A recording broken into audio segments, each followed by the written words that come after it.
Moi, Adri. Tässä opetusvideosarjassa tarkastellaan, kuinka käyttää PicTalk Buddy-sovellusta. Aion opastaa sinua ensimmäisen tapahtuman luomisessa. Tässä aloitan tyhjällä kalenterilla. Aloitan napsauttamalla luo painiketta. Annan tapahtumalle ensin otsikon, sitten lisään kuvan.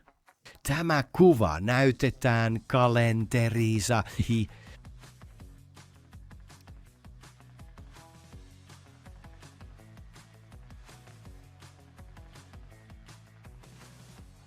Ja viimeinen vaihe on laittaa oikea päivämäärä. Päivämäärän valitsin on suunniteltu mahdollisimman helpoksi. Ensin valitaan päivä, sitten valitaan vuorokauden aika, lopuksi valitaan tunti. Ja lopuksi asetamme kestävyyden. Ja voila! Olen syöttänyt tapahtumani tiedot. Voin nyt napsauttaa luo-painiketta lisätäkseni sen kalenteriini. Nyt ehdotan, että palaamme tapahtumaamme löytääksemme muita mahdollisuuksia. Teen tämän klikkaamalla tapahtumaani ja sitten klikkaamalla muokkaa painiketta. Lisäämme kuvauksen tapahtumaamme.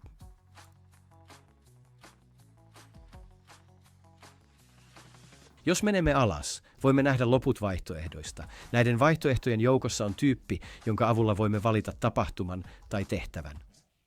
Kun valitsen tehtävätyypin, käyttäytyminen ja vahvista painikkeet ilmestyvät käyttöliittymään.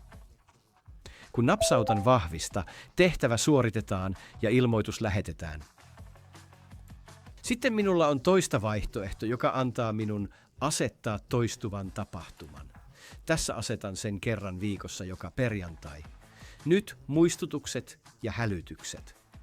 Muistutukset ovat ilmoituksia kuin kun saat viestin. Lisään yhden tapahtumaa 30 minuuttia ennen. Hälytykset näkyvät koko näytöllä ja soivat yhtä kovaa kuin tavalliset hälytykset.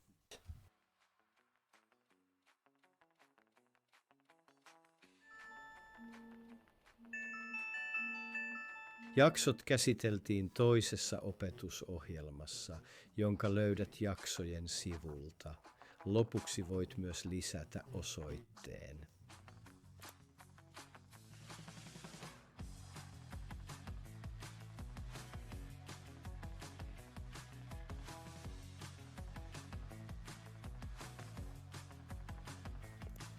Kun olet rekisteröitynyt, osoite näkyy tapahtumassa ja voit napsauttaa painiketta siirtyäksesi Google Mapsiin.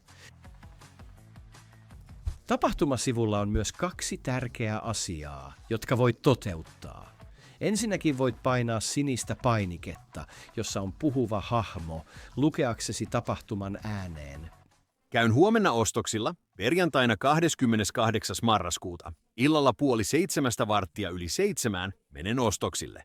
Minun täytyy ostaa kananmunia, pastaa, juustoa. Toiseksi voit myös muuttaa tapahtuman tilaa.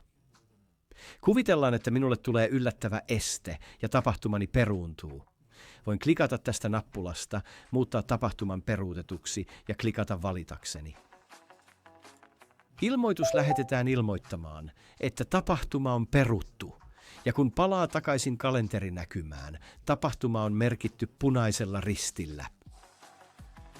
Nyt katsomme kalenterin jäljellä olevia ominaisuuksia.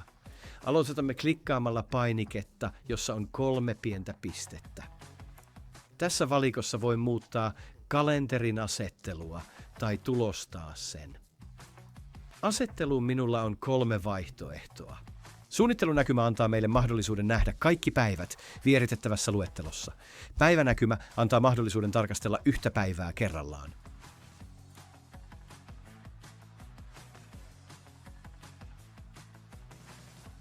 Ja lopuksi viikkonäkymä, jonka avulla voimme tarkastella aikataulua viikko viikolta.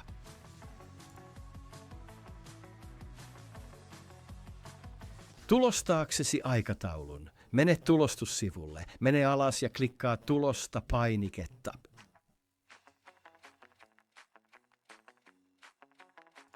Lataaminen voi kestää muutaman sekunnin. Kun se on valmis, me voimme avata PDF-tiedostomme. Kas niin, nyt olette valmiita käyttämään kalenteria. Jos pidätte sovelluksesta, tilatkaa lisää ominaisuuksien avaamiseksi. Olemme voittoa tavoittelematon järjestö ja jokainen tilaus auttaa meitä missiossamme. Tukeanne PicTalk voi jatkaa olemassaoloaan ja auttaa yhä enemmän ihmisiä.